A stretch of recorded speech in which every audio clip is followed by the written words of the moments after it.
అమరావతిలో విద్యుత్ శాఖ మంత్రి గొట్టిపాటి రవికుమార్ కీలక వ్యాఖ్యలు చేశారు. కూటమి ప్రభుత్వం అధికారంలోకి వచ్చిన తర్వాత అస్తవ్యస్తంగా ఉన్న విద్యుత్ రంగాన్ని గాడిలో పెట్టామన్నారు.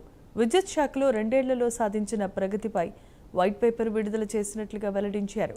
విద్యుత్ ఛార్జీలు పెంచకుండా ట్రూ డౌన్ చేసిన ఘనత తమ ప్రభుత్వానిదేనన్నారు. పీఎం సూర్యాఘర్ పథకాన్ని ఆంధ్రప్రదేశ్లో పూర్తి స్థాయిలో వినియోగించుకుంటోందని, సౌర విద్యుత్ ద్వారా లక్షల కనెక్షన్లు అందించే లక్ష్యంతో ముందుకు సాగుతున్నామని, రాష్ట్ర వ్యాప్తంగా కొత్త సబ్స్టేషన్ల నిర్మాణం వేగంగా కొనసాగుతోందని, రైతులందరికీ పెద్ద ఎత్తున వ్యవసాయ విద్యుత్ కనెక్షన్లు అందిస్తున్నామని వివరాలు వెల్లడించారు. పత్రాలన్నీ డిపార్ట్మెంట్లకు సంబంధించి మన ప్రభుత్వం వచ్చినప్పుడు వైట్ పేపర్ రిలీజ్ చేశాం. వైట్ పేపర్ రిలీజ్ చేసిన తర్వాత 2 సంవత్సరాలు మన పరిపాలన మీద కూడా మనం ఏం చేశాము, వాళ్ళు ఏం చేశారు అనేది కూడా కంప్లీట్గా మా పవర్ డిపార్ట్మెంట్కి సంబంధించి వైట్ పేపర్ రిలీజ్ చేశాము. దాంతోపాటు పవర్ పాయింట్ ప్రజెంటేషన్ కూడా రిలీజ్ చేసి పబ్లిక్కి తెలిసిచ్చామన్నమాట.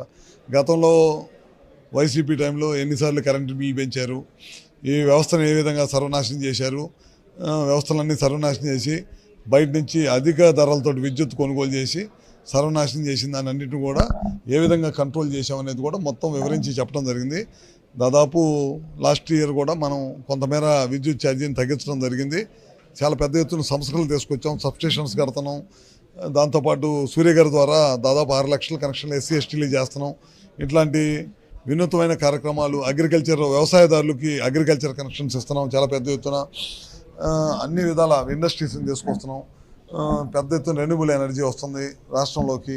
పవర్ లైన్స్, ట్రాన్స్మిషన్ లైన్స్ కూడా చాలా పెద్ద ఎత్తున వస్తున్నాయి. ఇవన్నీ కూడా